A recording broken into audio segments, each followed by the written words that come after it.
Olá, eu sou a Poliana Duarte, eu sou formada em Pedagogia pela Anhanguera e pós-graduada pela IMES.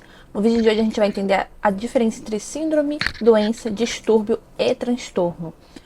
Essa aula ela faz parte do curso de Educação Inclusiva do Instituto Educomunicação.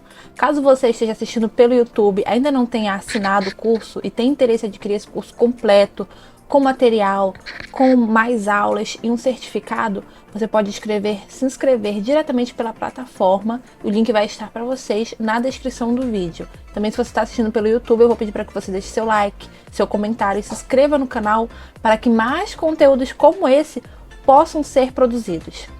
Então, hoje a gente vai entender qual é a diferença entre síndrome, doença, distúrbio e transtorno, que é muito importante, porque apesar deles terem uma nomenclatura que às vezes é confundida, é importante que a gente saiba a diferença entre cada uma delas, para que a gente possa utilizar no nosso dia a dia, quando nós somos profissionais da área, e também, caso você vai fazer um diagnóstico, você saiba como dar aquela nomenclatura, você saiba do que você está falando.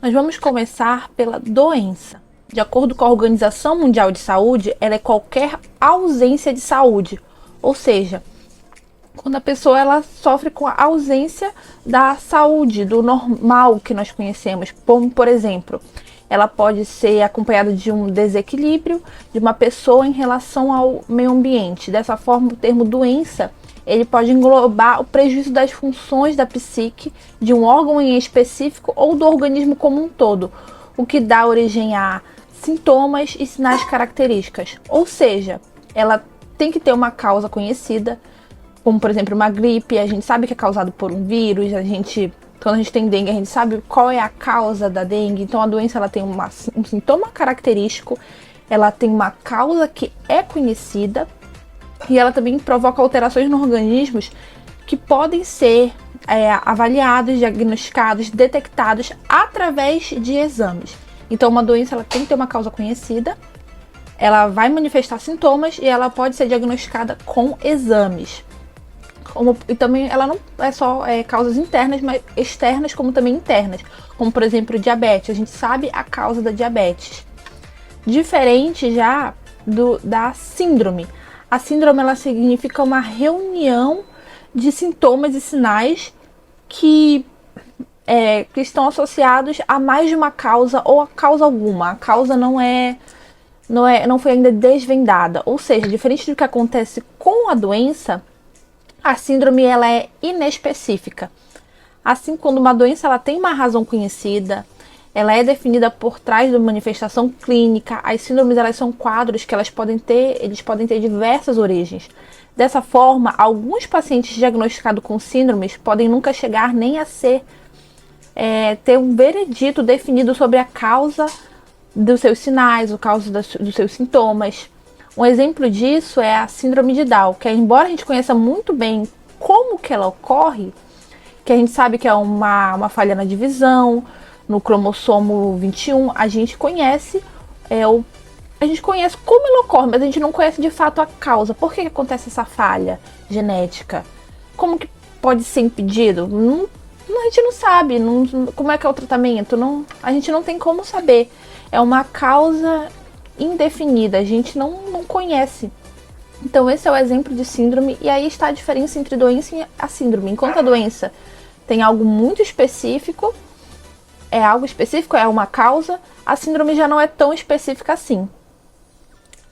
Já no caso do transtorno, o transtorno ele é algo que transtorna a pessoa. Um transtorno é uma alteração de saúde e ela nem sempre está associada a uma doença propriamente dita. Embora a gente possa representar como o transtorno sendo um grande incômodo para um paciente, em sua maioria os transtornos estão relacionados à ordem mental e psicológica. Os transtornos mentais também incluem qualquer quadro que possa comprometer a vida pessoal, a vida familiar, social e profissional de um paciente, influenciando inclusive a forma como ele se enxerga, a forma como ele se enxerga também as pessoas ao seu redor. Alguns exemplos são os transtornos de ansiedade, a depressão, que ela é um tipo de transtorno. A gente também não sabe exatamente a causa, mas a gente sabe desse transtorno mental. Às vezes também uma dependência a qualquer substância acaba causando transtornos. Então, esses transtornos mentais, eles também não apresentam uma única causa definida, podendo ter também resultado de aspectos biológicos, como por exemplo, déficit de atenção, TDA, autismo também. O autismo, ele não é considerado uma doença, o autismo ele é considerado um transtorno. E é algo que muitas vezes afeta também no social do ser humano. Por isso, alguns autistas, não todos, não vamos generalizar, porque cada pessoa, às vezes, desenvolve de uma forma o transtorno. Então, também temos os transtornos psicológicos, que são diversos.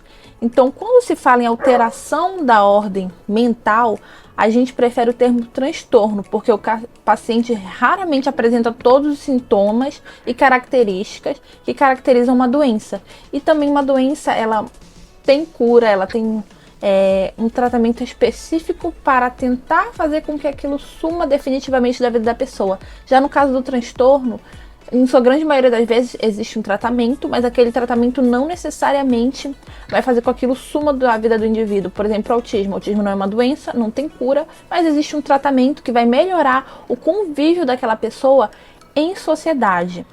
Já no caso do distúrbio, o distúrbio são anormalidades funcionais de um órgão ou de um sistema. É algo bem específico, como por exemplo um distúrbio do sono. Um distúrbio do sono, a pessoa dormia tranquilamente, seguia na vida dela, acontece algo que ela não consegue mais dormir. Então ela já arruma ali um distúrbio do sono. Aquilo já começa a prejudicar a vida da pessoa. Então não necessariamente o distúrbio ele é uma doença, uma síndrome ou um transtorno. O distúrbio é algo específico que pode simplesmente ocorrer e aí tem que ser estudado os fatores que estão levando aquilo, um tratamento para poder sanar aquilo que está atrapalhando a vida da pessoa. Então, ele é um desequilíbrio que precisa ser tratado. Como, por exemplo, você se comunicava, falava normalmente e você já não tem mais a mesma comunicação que antes. Você já tem ali um distúrbio da fala. Então, a gente vai ter que encontrar uma origem e uma solução para aquele distúrbio. Inclusive, o distúrbio, existem diversos tipos, mas o distúrbio ele é uma alteração na condição física ou mental também do indivíduo. É uma disfunção do sistema nervoso central no cérebro, que causa um desequilíbrio patológico por alguma alteração violenta da ordem natural das coisas. Então, dessa forma, vocês puderam compreender qual foi a diferença de cada um. Qualquer dúvida, vocês podem deixar nos comentários. Qualquer dúvida que vocês tenham. E se você está assistindo pelo YouTube, eu vou pedir novamente para que você deixe seu like, que você comente se você gostou desse conteúdo, que você se inscreva no canal para estar sempre recebendo mais conteúdos como esse e que para mais conteúdos como este possam estar sendo produzidos. Esse aqui, relembrando que é um vídeo que faz parte do curso de Educação Inclusiva, para você adquirir, aprofundar o seu conhecimento, ter mais materiais, baixar os arquivos, caso você esteja assinando pelo YouTube e ainda não seja assinante do curso, você pode adquirir o curso através do link que está na descrição desse vídeo. Se você já é nosso aluno do Instituto Educomunicação, você pode estar baixando o arquivo que está disponível em PDF na nossa plataforma. Muito obrigada por vocês assistirem até aqui, eu aguardo vocês na próxima aula.